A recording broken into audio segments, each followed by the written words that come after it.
로마서 네 번째 강해 설교 내가 같은 일을 행함이라 라는 제목으로 오늘 함께 말씀 살펴보도록 하겠습니다.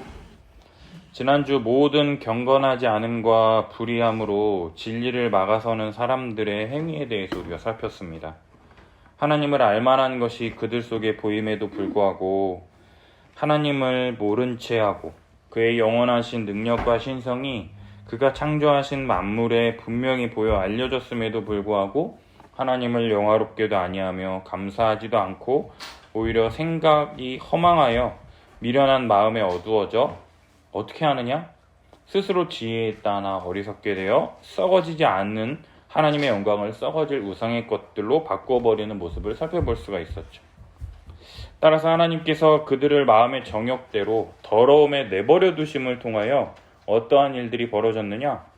진리를 거짓 것으로 바꾸어버려 피조물을 조물주보다 더 경배하고 섬길 뿐만 아니라 순리대로 쓸 것을 영리대로 바꿨음을 통해서 동성애가 만연하게 펼쳐진 것들을 살펴볼 수가 있었습니다.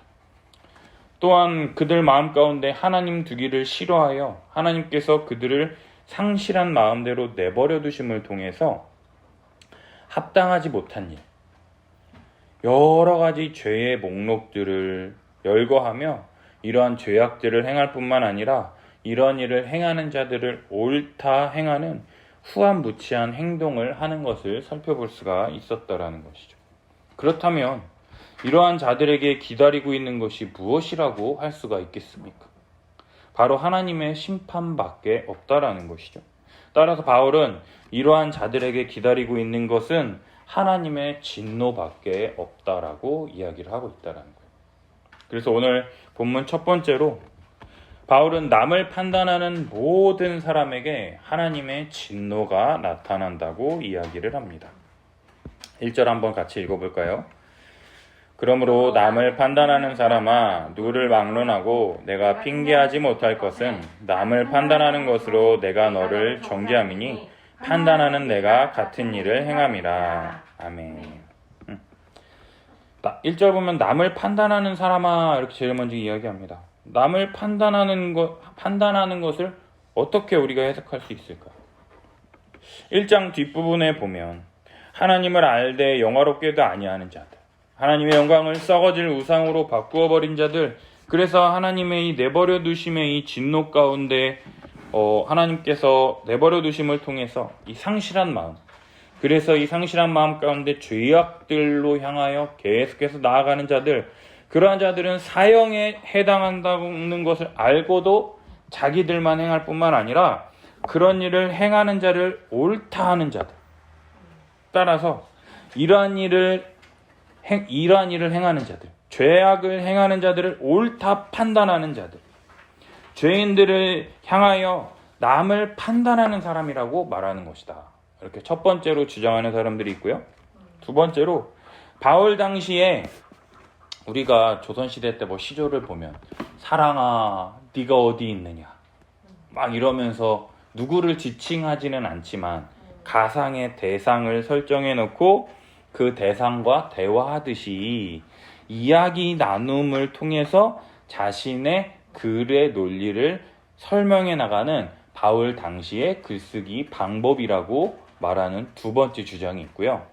세 번째는 이러한 자들은 진노를 받지만 자신들은 하나님의 율법도 알고 있고 하나님을 사랑하기 때문에 자신들은 안전할 것이라고 생각하는 유대인들을 지칭하는 것이다 라고 하는 이런 세 번째 주장까지, 첫 번째, 두 번째, 이 세 번째 주장이 모두 팽팽하게 맞서는 것을 학자들을 통해서 발견할 수가 있다는 거예요. 그럼 이 세 가지 이 의견들 속에서 우리는 무엇을 선택해야 될까요? 이 세 가지 중에 무엇을 선택하든지 각각의 그 뒷받침되는 근거들이 여러 가지들이 있기 때문에 뭘 선택해도 상관이 없지만, 제가 한쪽의 사람들에서 배운 이 성경 연구 방법, 이 원리를 따라서 제가 생각해 보면 본문이 말하고자 하는 바가 무엇인지, 본문이 강조하는 바가 무엇인지에 대해서 집중할 때 이것이 보다 명확해질 수 있다라는 거예요. 죄악을 저지르는 자들을 옳다 판단하는 자들이건 가상의 대상이건 유대인이건 모두 남을 판단하는 네가 같은 일을 행함이라. 네가 남을 판단하는 것으로 니들이 정죄받는다라는 것은 변함이 없다라는 거예요. 그들이 누구인지 간에 남을 판단하는 자들. 첫 번째로 네 잘하고 있어, 괜찮아, 화이팅, 더 열심히 죄악을 저질러, 이렇게 말하는 자들 또한 지들은 괜찮다고 하면서 지들도 똑같이 죄악을 저지르고 있어서 그 죄악 때문에 망하는 것이고요. 가상의 대상이건 유대인들도 마찬가지고 니들은 그럴지라도 나는 율법도 알고 있고 실제로 율법대로 살아가고 있으니 나는 괜찮아 말하지만 실제로는 똑같은 일을 행하고 있다는 거예요. 도찐 개찐이라는 거예요. 따라서 모든 사람이 남을 판단하는 것으로 너도 정죄를 받을 것이다 라고 지금 바울이 얘기하고 있는 거예요. 왜냐? 네가 안 그런 척하지만 너도 똑같은 일을 하고 있다. 즉 모든 사람이 어느 누구도 예외 없이 다른 사람을 판단하는 것으로 말미암아 너도 네가 다른 사람을 판단했던 그 판단과 동일한 잣대를 가지고 너도 하나님으로부터 정죄를 받게 될 것이다 라고 바울이 이야기를 하고 있다는 거예요. 2절, 이런 일을 행하는 자에게 하나님의 심판이 진리대로 되는 줄 우리가 아노라 이야기하고 있습니다. 하나님께서 내버려 두심의 이 진노, 그 내버려 두심의 그 진노가 우리들 가운데 펼쳐지게 된다라는 것이죠. 3절, 이런 일을 행하는 자를 판단하고도 같은 일을 행하는 사람, 이게 계속 반복이 되고 있어요. 네가 같은 일을 행함이라 이게 계속 반복이 되고 있다라는 거예요. 네가 하나님의 심판을 피할 줄로 생각하느냐? 여러분, 근데 우리들은 어떻게 생각합니까? 저 사람은 이렇게 했기 때문에, 저 사람은 저렇게 했기 때문에 하나님의 심판을 받아 마땅해. 남 얘기는요, 그렇게 옳고 그름에 대해서 확실하게 선을 싹 그어줍니다. 1.1획의 오류도 없이, 0.0001%의 오류도 없이 싹 이건 잘한 거, 이건 잘못된 거 기준을 정해줍니다. 다른 사람 아들이 직장에 취업을 했는데 주의를 이렇게 잘 지키지 못하는 이 직장을 얻었다고 그런 얘기를 들으면, 에이, 그래도 믿는 사람으로서 주의를 지킬 수 있는 직장을 얻어야지, 이렇게 말하면서 자기 자녀들이 주일 성수를 잘 못하는 직장을 구했다고 하면 어떻게 말합니까?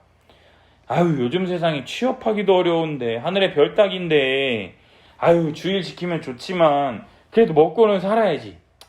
뭐 그래도 매주는 못 가더라도 격주로는 가서 예배도 드리고, 또 요새는 인터넷도 좋잖아. 인터넷 예배 드려도 되니까, 예배 드리면 되니까 다행이지 뭐 하면서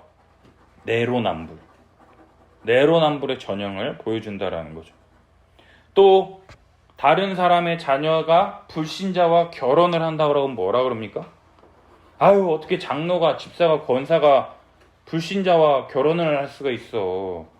아유, 이렇게 혀를 차고 있는데 자기 자녀가 불신자와 결혼한다고 그러면 뭐라 그럽니까? 아유, 임신 안 하고 결혼시키는 것만 해도 다행이지 뭐.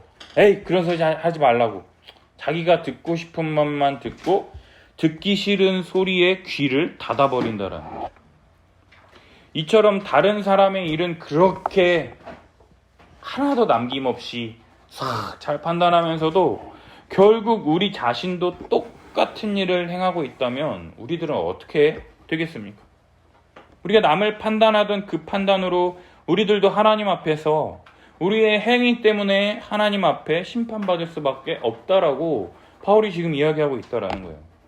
근데요, 문제는 하나님의 심판이 곧바로 우리 삶에 나타나는 게 아니라 내버려 두심의 진노 가운데 있기 때문에 문제가 발생한다라는 거예요. 하나님의 심판이 바로 일어나면 우리가 아이고 하나님 죄송합니다, 회개합니다, 돌이킬 텐데, 하나님의 심판은 내버려 두심이잖아요. 그러니까 겉으로 볼 때는 아무것도 일어나지 않는 것처럼, 오히려 내가 지금 잘하고 있기 때문에 하나님께서 내가 이렇게 가는 거를 막지 않으시는 거다. 그렇게 생각할 수 있다라는 거죠.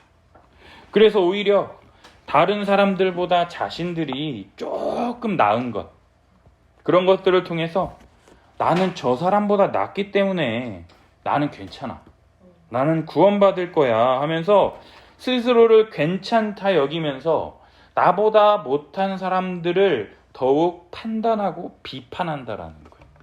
예를 들면 11조 안 하는 사람 보면서 아유, 어떻게 교회 다니면서 11조를 안 할 수가 있어. 나는 11조 하니까 나는 구원받을 거야. 다른 사람들은 주일 성수 잘 안 하는데 나는 주일 성수하니까 나는 하나님께 복 받을 거야. 다른 사람들은 그냥 교회만 열심히 다니지만 나는 성가대 봉사도 하고 주일학교 교사만 30년을 했기 때문에 나는 하나님 보시기에 합당한 사람이야 하면서 자기 스스로를 내세우며 그렇지 못한 사람들과 자신을 비교하고 나는 저 사람보다 나은 사람이야 라고 스스로 판단을 하고 있다라는 것이죠. 그런데 한번 생각해 보세요. 남을 판단하는 그 잣대, 그것으로 우리가 하나님께 판단받는다라고 한번 생각해 보십시오. 우리가 하나님 앞에서는요, 똥 묻은 개가 겨 묻은 게 나무라는 꼴이라는 거예요. 11조 한 사람이나 안 한 사람이나 하나님 보시기에는 우리 모두는 다 죄인이고요. 주일 성수를 하는 사람이나 안 하는 사람이나 하나님 앞에서 모두 동일한 죄인이라는 거예요. 우리가 볼 때는 내가 저 사람보다는 월등히 낫다, 내가 저 사람보다는 믿음이 있다라고 생각할지 모르지만 하나님 앞에서 우리는요 45등 하는 뒤에서 두 번째나 46등 하는 꼴찌나 아무런 차이가 없다라는 것이죠. 도토리 키재기라는 거예요. 내가 저 사람보다 낫다라고 말하는 것보다 더 심각하고 중차대한 결과가 무엇이냐면 우리가 하나님 앞에서 하나님을 알되 하나님을 영화롭게도 하지 않고 하나님의 진리를 거짓 것으로 바꾸어 피조물을 조물주보다 더 경배하고 섬길 뿐만 아니라 순리대로 쓸 것을 영리대로 바꾸었으며 계속해서 합당하지 못한 일을 하는 죄인일 뿐이라는 것이에요. 따라서 하나님께서 오래 참으심으로 인자하심으로 우리가 회개할 수 있도록 돌이킬 수 있도록 은혜를 베풀어 주시는 것이 하나님의 내버려 두심의 은혜인데 오히려 이러한 은혜를 우리들은 내가 잘하고 있다라고 하는 잘못된 믿음 때문에, 나는 괜찮다라고 여기는 이 믿음 때문에, 나는 잘 믿고 있다라고 하는 내 스스로의 착각 때문에 하나님의 진노의 날, 의로우신 심판에 나타날 크고 들어오신 진노를 우리 스스로 쌓고 있다라고 바울은 이야기하고 있다라는 거예요. 여러분, 죄인들의 가장 큰 특징이 무엇인지 아세요? 죄인들의 가장 큰 특징은요, 자신들의 죄가 얼마나 큰 죄이며 하나님께서 죄인들에 대해서 어떻게 반응하시는지에 대해서 전혀 알지도 못하고요, 자신들의 죄에 대해서는 가볍게 여긴다라는 것이에요. 그러나 우리 믿는 신자들은 알고 있습니다. 하나님은 반드시 죄에 대하여 벌하시며 그 죄에 대해서 절대로 간과하지 않으시는 공의의 하나님이시라는 것을 믿고 아는 자가 바로 신자라고 할 수 있다라는 것이죠. 그럼에도 불구하고요, 하나님께서 우리를 내버려 두시는 이유는 하나님의 인도하심을 따라서 회개할 수 있도록 기회를 주시는 것이다라는 거예요. 너 이대로 괜찮겠냐? 네가 너 자신을 봐도 한심하지 않냐? 그런데 오히려요, 그것을요 회개하지 않는 이 교만함을 통해서요 하나님의 의로우신 심판이 드러날 그날에 진노를 쌓고 있다라는 거예요. 여러분, 한번 생각해 보십시오. 우리가 살아가면서 제일 무서운 병이 무엇입니까? 암이죠. 우리가 팔이 부러지거나 피가 나거나 갑자기 어지럽거나 배가 아프다, 이러한 금방 증상이 나타나서 아프다라고 느껴야 병원에 가서 검진도 받고 왜 그런지 원인도 알아보고 이러한 것들이 있을 텐데, 암은요 보이지도 않고 별 특별한 특이사항이 없으니까 잘 모르고 지내다가 아프다 라서 병원에 갔더니 3기입니다. 4기입니다. 이 증상이 나타나면 아무런 손을 쓸 수가 없잖아요. 그런데 우리 마음 가운데 있는 이 수많은 죄악들과 더러움과 이기심과 이 악한 것들로 가득한 자들이 나는 괜찮아, 다른 사람은 다 그렇게 한다 할지라도 나는 괜찮아 하면서 괜찮다라고 하는데 그게 정말 괜찮습니까?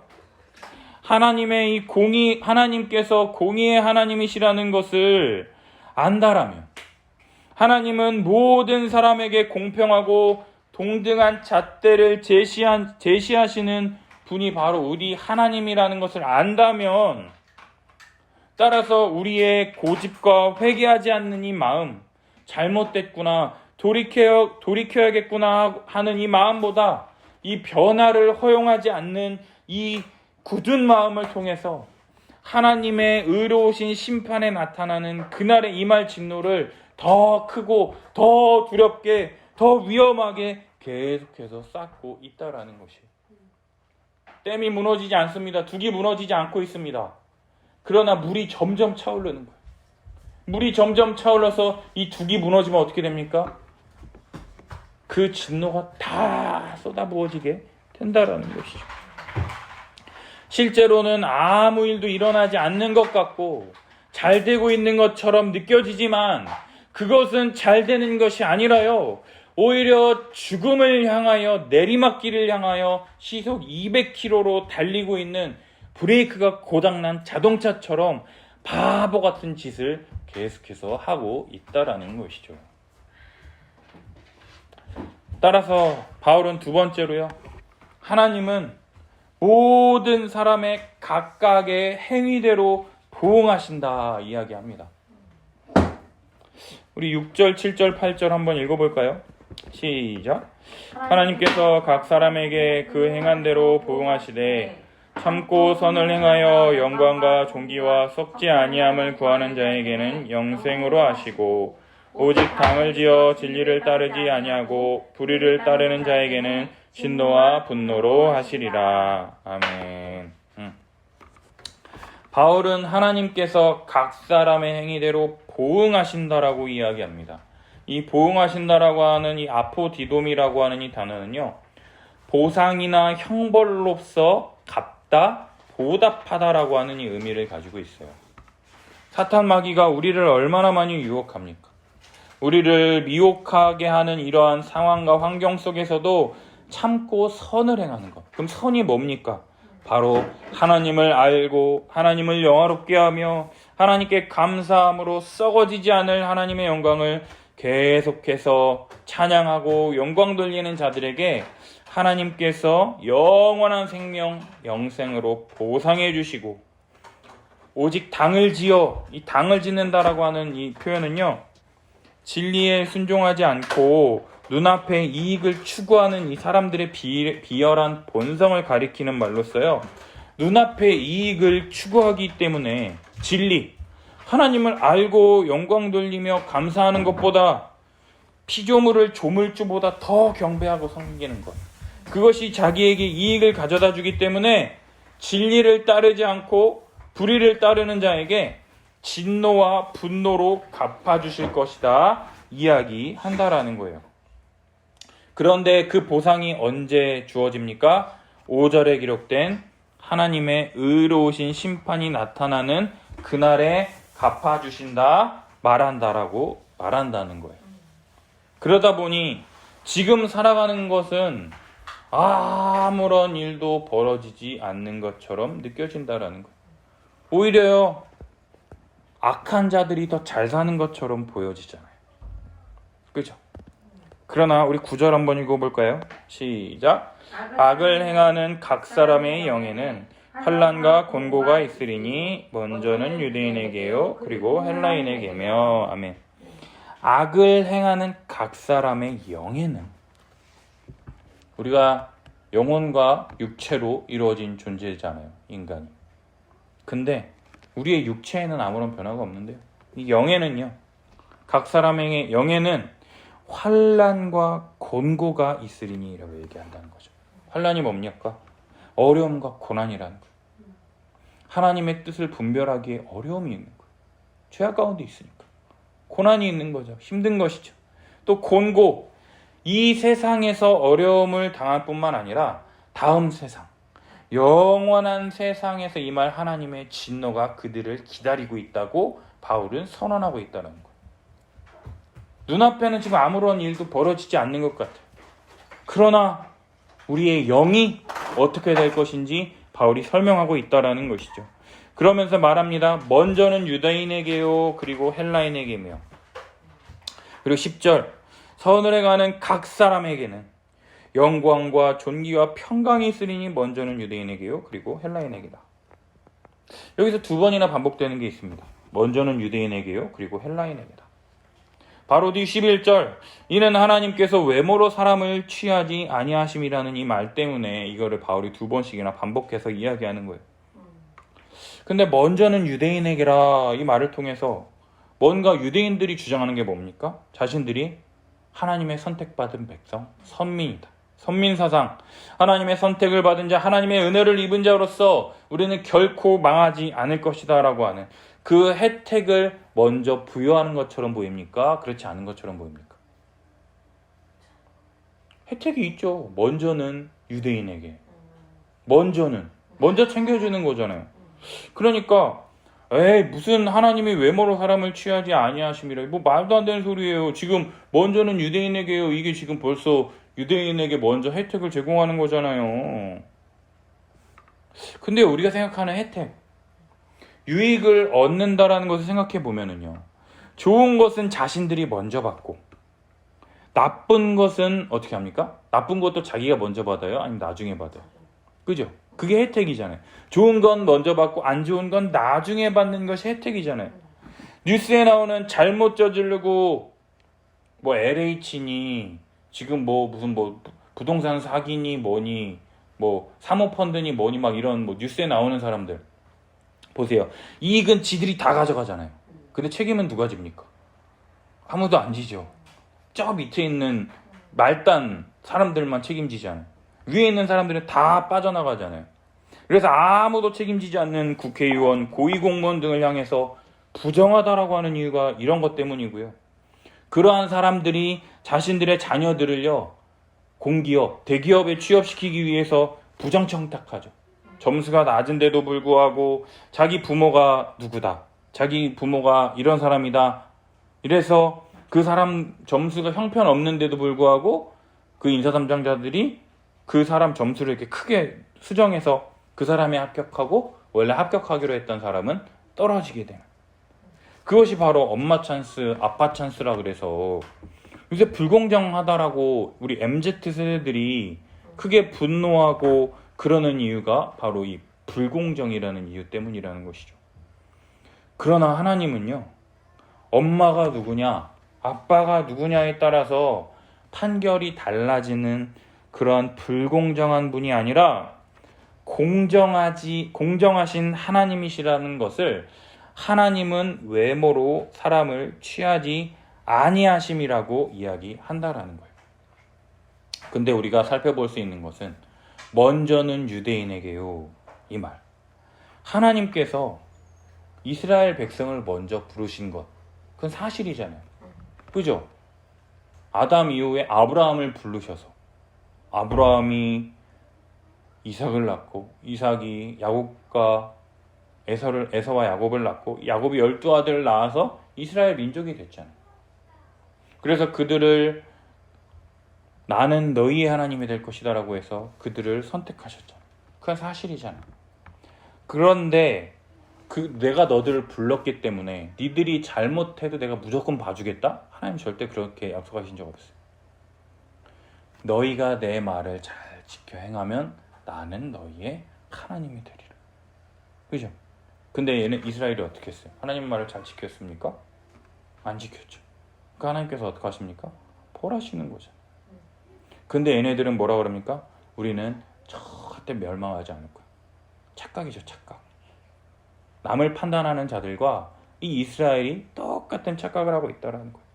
하나님이 이스라엘 백성을 먼저 부르신 것은 명백한 혜택이 맞아요. 그러나 그런 혜택을 받았다면 그러한 하나님의 심판에 있어서도 가장 먼저 심판받을 것이다 라고 말씀하신다라는 거예요. 아까 말했던 좋은 건 먼저 받고 나쁜 거는 저 끝에 아예 안 받으려고 하는 게 아니라 하나님은 동일하게 네가 먼저 선택받았다면 심판도 먼저 받을 거야. 혜택만 입고 누리려고 하는 게 아니라 노블리스 오블리주, 너희가 그런 혜택만 입고 그치는 것이 아니라 마지막에 있을 하나님의 심판에 있어서도 너희들이 가장 먼저 심판받을 것이다.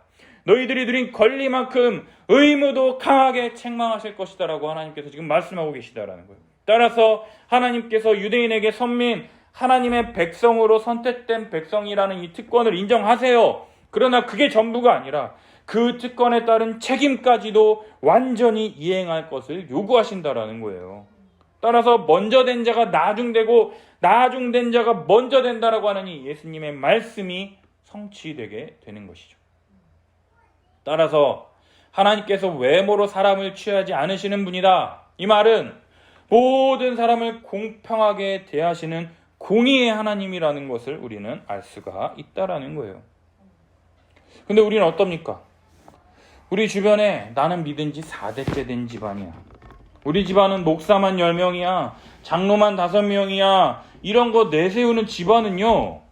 하나님은 외모로 사람을 취하지 않으신다라고 하는 이 말씀에 근거해 보면 이런 집안은 하나님의 심판 때 더 크게 책망받을 거라는 거예요. 내가 장로다, 내가 권사다, 내가 집사다 그걸 내세우고 자랑하는 사람은요. 하나님께서 더 크게 책망하실 거예요. 그래, 너 장로, 권사, 집사로서 하나님의 뜻에 맞게 행했느냐? 하나님의 영광과 존귀와 썩지 아니할 것을 구했느냐? 아니면 세상 사람들과 똑같이 자기 유익을 위하여 불의를 따랐느냐? 이러한 우리의 살아온 이 삶, 우리의 일생을 하나님께서 천천히 살펴보시며 우리를 책망하실 것이다라는 것이죠. 사랑하는 여러분, 우리 모두는요, 마지막 날 예수 그리스도의 심판대 앞에 모두 한 사람도 예외 없이 서게 될 것입니다. 그때 예수님께서 우리의 무엇을 보실 것 같습니까? 네, 제 예수님 믿습니다. 제 말을 들을 것 같습니까? 아니면 주님 오시기 전까지 우리가 어떻게 살았는지 삶을 살펴보실 것 같습니까? 사람들은요, 믿는 대로 살아가요. 믿는 대로 살 수밖에 없어요.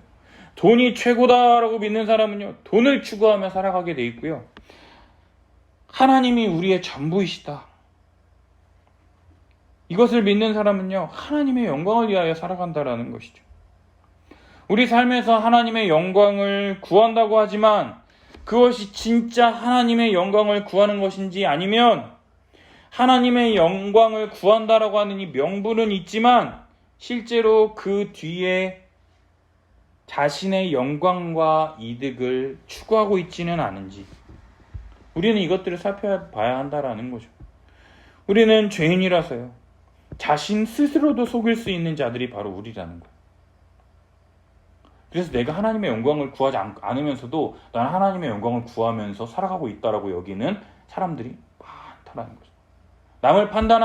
남을 판단하고 나는 그렇지 않을 거라고 하지만 똑같이 살아가는 이런 이중적인 모습들이 우리 모든 사람들에게 있다라는 거예요. 그러나 전능하신 하나님, 우리의 마음의 생각과 뜻과 모든 것을 감찰하시는 우리의 심판주 되시는 우리 주 예수 그리스도의 마지막 심판대 앞에서 우리의 모든 것이 하나하나 명명백백하게 밝히 드러나지 않을 것이 없다라는 거예요. 저는 상상해 봅니다. 예수님의 심판대 앞에 섰을 때 예수님께서 우리의 인생이라고 하는 커다란 책자를 한 장 한 장 넘겨보시면서 아니면 TV를 커다란 TV에 이렇게 요새 기술이 좋으니까 커다란 TV에서 너 8살 땐 이렇게 살았구나. 야, 너 20살 땐 이렇게 살았구나. 이러면서 우리의 살아온 삶을 쫙 훑어보실 것 같아. 그러면서 야, 근데 너 이때는 왜 이렇게 행했냐? 아, 이때는요, 제가 좀 약간 낙심하기도 했고, 또 이때는 좀 어려웠던 게 있는 것 같아요. 그래서 그 일 때문에 좀 어려웠던 거 아시잖아요. 그러면서 우리의 대답을 들으시고, 거짓 없이 있는 그대로를 평가하실 그날이 오겠구나라고 생각이 듭니다. 그때요, 예수님의 심판대 앞에서 주님, 제가 마음은 원이로되 육신이 약하여, 이런 대답하면 예수님이 뭐라 그러시겠습니까? 우리 이런 사람들한테, 이 사람들은 내 속마음을 모르잖아. 그러니까 이 사람들에게는 나는 하고 싶은데 못해. 근데 내 속에서는 전혀 그럴 마음이 없었어. 근데 여기 있는 사람들은 속일 수가 있어요. 근데 우리 예수님 속일 수 있어요? 명명백백하게 다 밝히 드러난다라고 그러는데, 거기서 마음은 원이로되 육신이 약하여, 이런 헛소리를 어찌 감히 하겠습니까? 그냥 아무 말도 못해요. 그냥 눈물 흘릴 뿐이죠. 내가 주님 믿지 않고 또 헛된 삶을 살았구나. 남을 판단하고 나도 똑같은 일 하고 있으면서 나는 천국 간다라고, 나는 구원받는다라고 여기며 살았구나라고 하면서 눈물 흘리고 아무 대답도 못하고 꿀먹은 벙어리처럼 그냥 은혜 베풀어 주시기만을 구하지 않을까요? 사랑하는 여러분, 우리 하나님은요, 모든 사람의 각 사람의 행위대로 심판하신다라는 거예요. 따라서 내 믿음과 신앙으로 하나님 앞에서 판단받지, 내 기도 때문에 내 자식이 구원받을 것이다, 하나님께서 은혜를 베풀어 주시죠. 그죠? 그 믿지 않는 자녀들에게 모든 위험과 어려움으로부터 건져주시죠. 그러나 그것이 그 자녀들의 구원을 담보하지는 못한다라는 거예요. 왜냐? 오늘 성경에 나타난 대로 하나님은 각 사람의 행위대로 심판하시는 분이기 때문에 그래요. 모든 사람은 하나님의 심판대 앞에서 각 사람의 행위대로 심판받습니다. 우리 부모의 신앙과 우리 선조의 신앙으로 우리가 평가받는 것이 아니라 각 사람 나의 행위대로 하나님 앞에 심판받게 된다라는 거예요. 따라서 우리는 우리의 믿음을 다시 한번 점검해야 할 필요가 있다라는 거예요. 사랑하는 여러분, 우리 이대로 괜찮습니까? 우리 자녀들, 우리 아이들 이대로 괜찮습니까? 나야 내가 믿음과 내가 살아온 삶이 있기 때문에 하나님 앞에 선다고 하면, 하나님 제가 이렇게 했었고 이렇게 했었고 나름대로 하나님께 드릴 말씀이라도 있을 거 아니에요. 열심히 살아왔다고 하면. 그런데 우리 아이들은 무슨 죄입니까? 우리가 가르치지 않고 우리가 삶의 모습으로 하나님께 영광 돌리는 삶을 보여주지 않아서 믿음을 갖지 못했다면 어떻게 하겠습니까?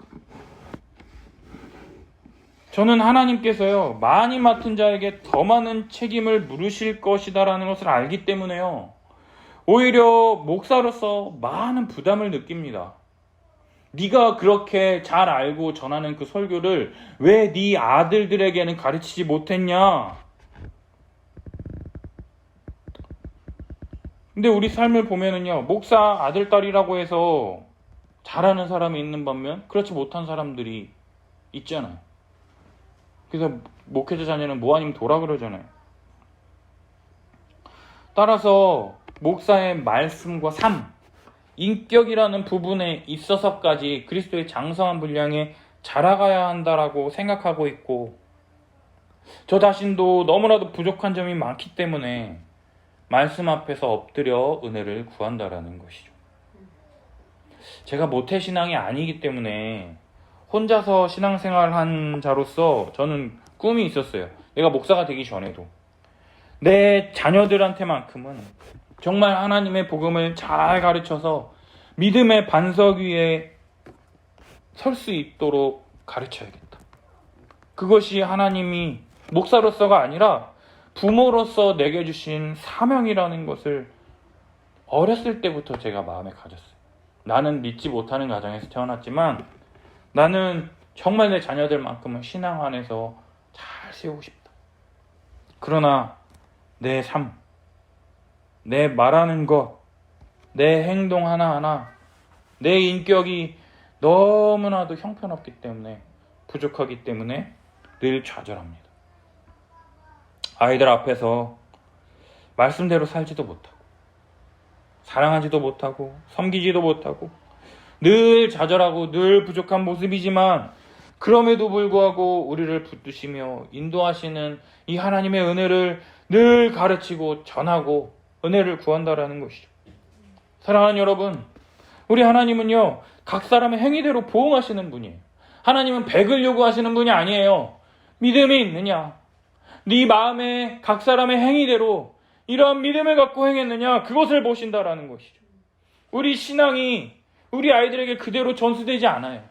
나는 이렇게 살아왔다 할지라도 우리 아이들에게 이게 그대로 전해지지 않는다고요. 따라서 예수 그리스도의 십자가 복음을 우리 자녀들한테만큼은 제대로 전해야 하며 가르쳐야 할 책임이 우리들에게 있다라는 거예요. 우리 부모에게 있다라는 거예요. 먼저 믿은 신자들에게 있다라는 것이에요.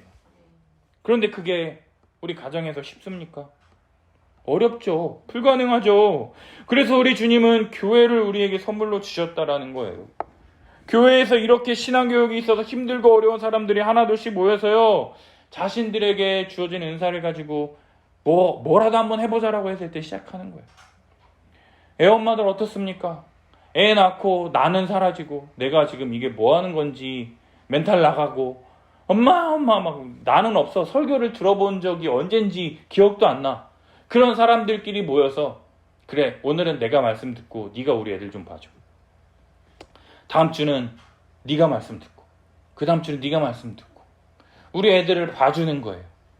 그러면서 한 번이라도 말씀 제대로 듣고 하나님 말씀 듣고 순종하려고 하는 이 마음, 그것이 출발점이죠. 그렇게 하다 보니까 우리 아이들 이대로 내버려두면 되겠습니까? 안 되잖아요. 믿음의 반석 위에 세워야 될 거 아니에요. 그러다 보니까 자기들이 할 수 있는 것들로 하나하나 한번 해보는 거예요. 오늘은 창세기를 공부해볼까? 오늘은 출애굽기를 해볼까? 이걸 통해서 무엇을 가르칠 수 있을까? 여러 가지 책들도 읽고 교리책도 보고 여러 가지 성경 공부책들도 보고 또 이러면서 말씀 들은 것들은 큐티라도 해볼까? 그래도 큐티한 것들을 가지고 애엄마들이랑 나누기 시작하는 것이죠. 그러면서 하나 처음에는 2-3명의 아이들 돌보고 오늘은 네가 우리 애 좀 봐줘 이렇게 해주다가 나중에는 점점 사람들이 붙어서 부족하지만 연약하지만 계속해서 넘어지지만 하나님의 말씀을 듣고 순종하며 기도하며 은혜를 구하는, 그래서 그 받은 은혜를 우리 자녀들에게 계속해서 전수하며 붙들고 나아가는 교회가 점점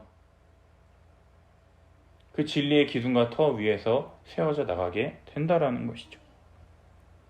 그래서 이 세상이 가르치는 이 세계관, 진화론, 과학주의, 소비주의, 또 포스트 모더니즘, 막 이런 세계관과 대항해서 우리 신자들이 가져야 하는 이 세계관, 하나님이 이 세상을 창조하셨다라는 것, 이 모든 만물을 통해서 하나님을 더욱 알아갈 수 있다라는 것, 공부를 왜 하느냐? 공부를 하면 할수록 하나님께 더 영광 돌릴 수 있다라는 것을 아는 것, 그리고 우리가 이 믿음 위에 살아갈 때 우리를 홀로 내버려 두신 것이 아니라 믿음의 동역자들을 교회로 불러주셨다라고 하는 이러한 하나님 나라의 가치관을 가지고 함께 하나님을 아는 자들로서, 믿는 자들로서 더욱 어떻게 하나님께 영광 돌리며 감사하며 믿음으로 이런 삶을 계속해서 살아갈지에 대해서 고민하고 연구하며 함께 살아가게 된다라는 거죠. 그저 우리 아이들이 주일날 9시, 11시에 교육부서 예배에 나오는 것으로 만족하는 것이 아니라요, 복음으로 이 세상을 어떻게 살아가며 이 세상을 하나님께 영광 돌리며 어떻게 이끌어가는 리더가 될 수 있을지 고민하는 우리 함께하는 교회가 되었으면 좋겠습니다. 복음을 알면 알수록 하나님을 알만한 모든 것들을 이 세상에 나타내 보이셨다라고 하는데, 하나님께서 각각에게 많은 은사들을 주셨기 때문에, 아니 한 개의 은사씩만 주셨다 할지라도 그 은사들을 가지고 교회를 섬기게 될 때 교회가 풍성함을 누리게 되고 하나님의 영광을 더욱 드러낼 수 있도록 도우시는 우리 주님이라는 것을 우리가 알지 않습니까? 따라서 우리 아이들이 이 함께하는 교회에 오기만 하면 저 교회는 진짜 복음을 가르치는 교회야. 여기에만 가면 아이들이 변화되고 자란대. 인간개조의 용광로 해병대, 귀신 잡는 해병대 이런 말이 아니라 오직 예수 그리스도 십자가 복음으로 세상을 변화시키는 우리 함께하는 교회가 될 수 있도록 우리가 믿음으로 기도하고 주님께서 은혜 베푸시기를 간구하며 기도로 하나하나 차근차근 준비해 나갔으면 좋겠습니다. 그리고 마지막 세 번째로요. 하나님은 모든 사람을 심판하실 때 무엇을 기준으로 심판하시느냐?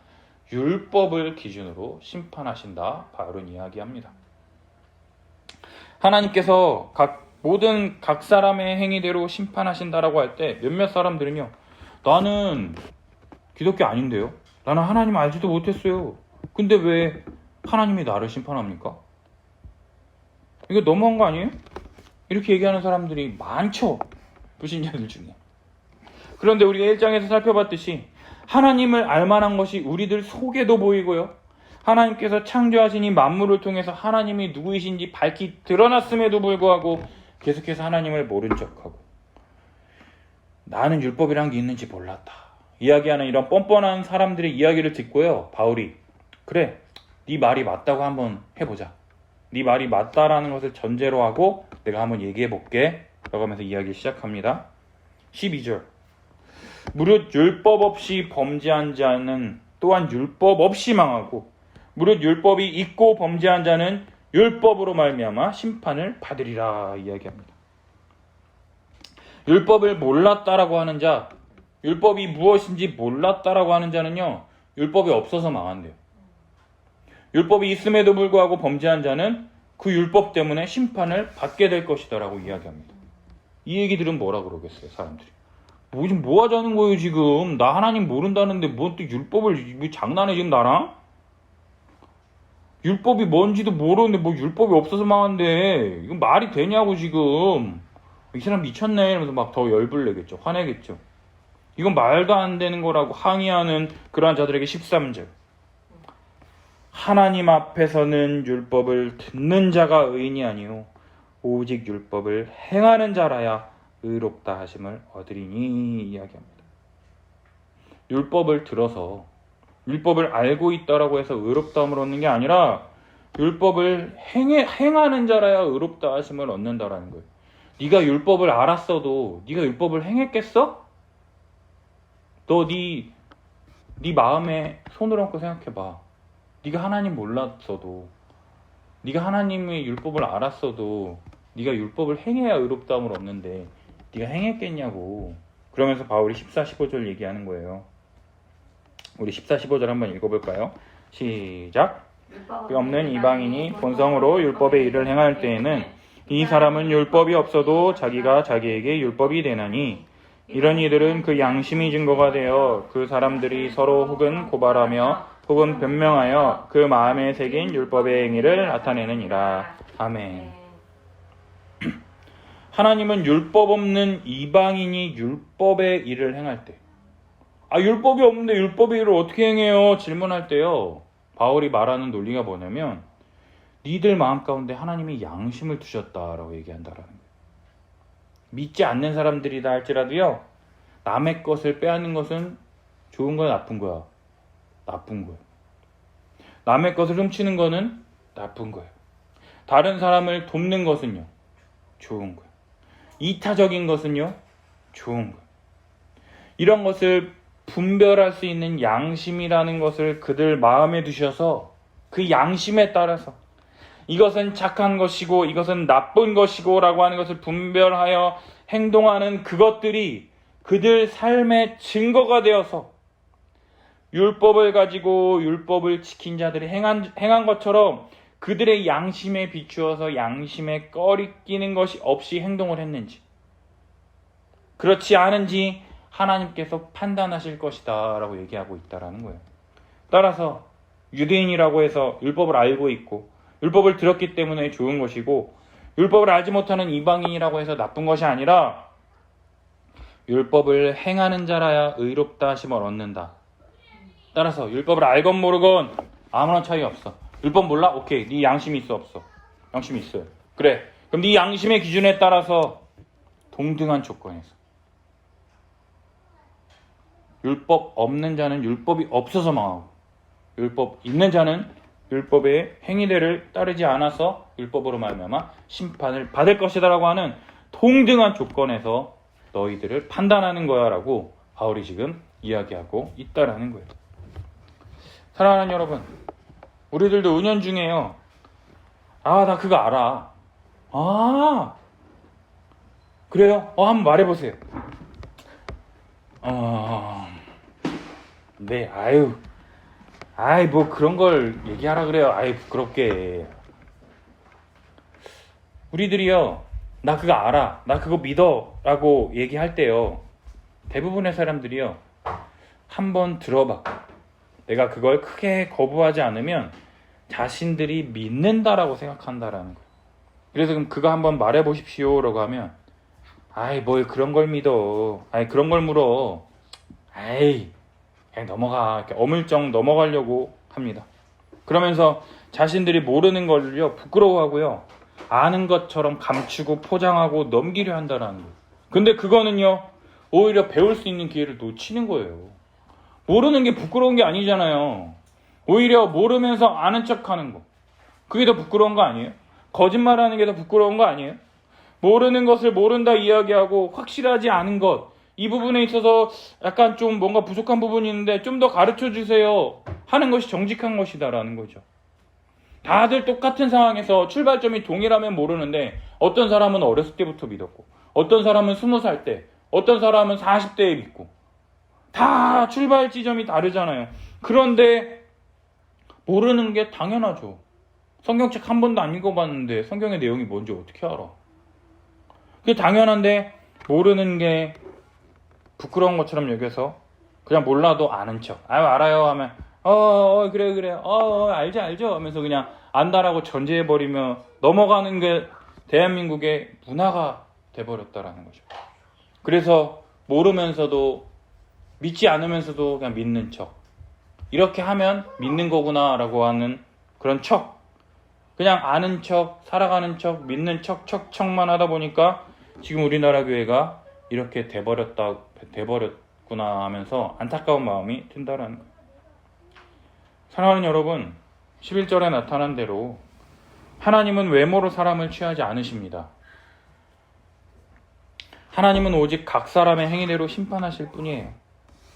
따라서 바울이 16절, 곧 나의 복음에 이른 바와 같이 하나님이 예수 그리스도로 말미암아 사람들의 은밀한 것을 심판하시는 그날이라. 또 얘기하고 있어요. 언제 심판하실 거냐? 그날에. 은밀한 것을 심판하시는 그날에 이런 것들이 명명백백하게 드러날 것이다. 불신자든 신자든 하나님께서 각 사람의 행위를 심판하실 때가 언제냐? 주님 다시 오실 때. 은밀한 것을 심판하시는 그날이라 이야기합니다. 따라서 우리들은요, 몰라도 되는 것처럼, 몰라도 아는 것처럼 속일 수 있을지 모르지만 하나님께서 심판하시는 그날에는 절대로 숨길 수가 없어요. 은밀한 그것들까지도 심판하신다라는 것이죠.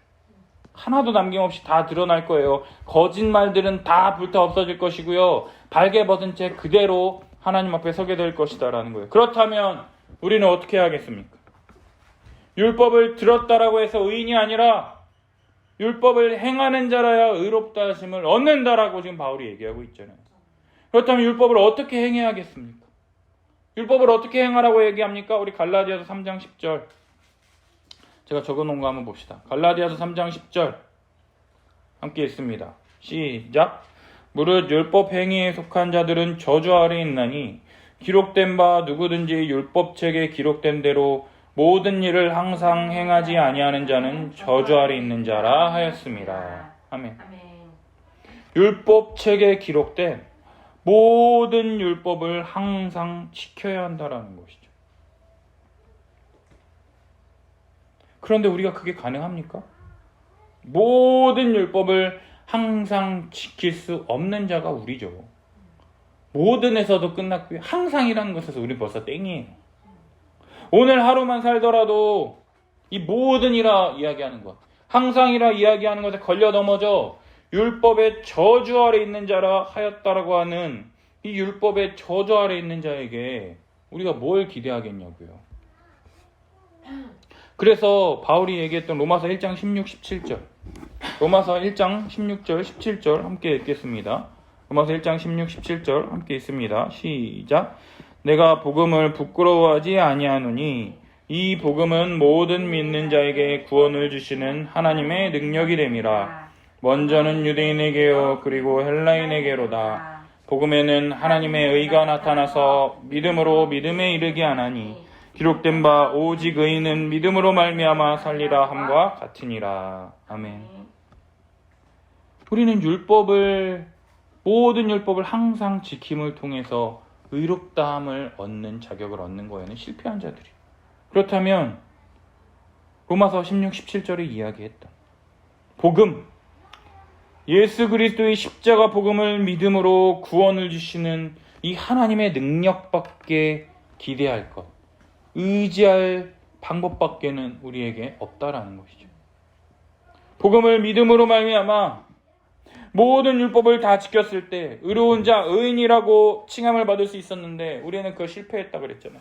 따라서 우리가 기대할 수밖에 없는 것은 복음에 나타난 이 하나님의 의, 믿음으로 말미암아 믿음에 이르게 하는 이 하나님의 의를 바랄 수밖에 없다라는 것이죠.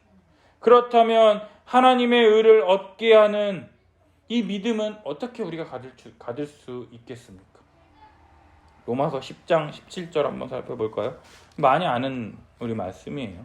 로마서 10장 17절 함께 읽습니다. 시작. 그러므로 믿음은 들음에서 나며 들음은 그리스도의 말씀으로 말미암았느니라. 아멘. 믿음은요, 들음이에요. 하나님의 말씀을 들어야 되고요. 이 들음은요, 그리스도의 말씀으로 말미암았다라고 얘기합니다. 따라서 모든 성도가 하나님의 말씀을 들어야 된다라는 거예요. 매 주일 예배 때마다 선포되어지는 이 하나님의 말씀을 듣고, 그건 목사님 생각이잖아요가 아니라 목사를 통해서 대언되어지는 이 하나님의 뜻을 듣고 믿음을 통해서 믿음대로 율법을 행할 수 있도록 돕는 것이다라는 것이죠. 처음에는요, 예배에 나오는 것으로 만족할 수 있어요. 교회 안 다니는 사람이 교회 나온 것만으로도 대단하죠. 그러나 율법을 행할 수 있도록 돕는다라고 그랬잖아요. 말씀을 들으면 들을수록. 그럼 율법의 핵심인 사랑이 없다면 그것은 거짓이라고 할 수 있다라는 거죠. 율법을 한마디로 요약하면 뭡니까? 하나님 사랑, 이웃 사랑. 그 중에 하나라고 한다면 내 이웃을 내 몸과 같이 사랑해라. 그러니까 부자 청년이 돌아가잖아.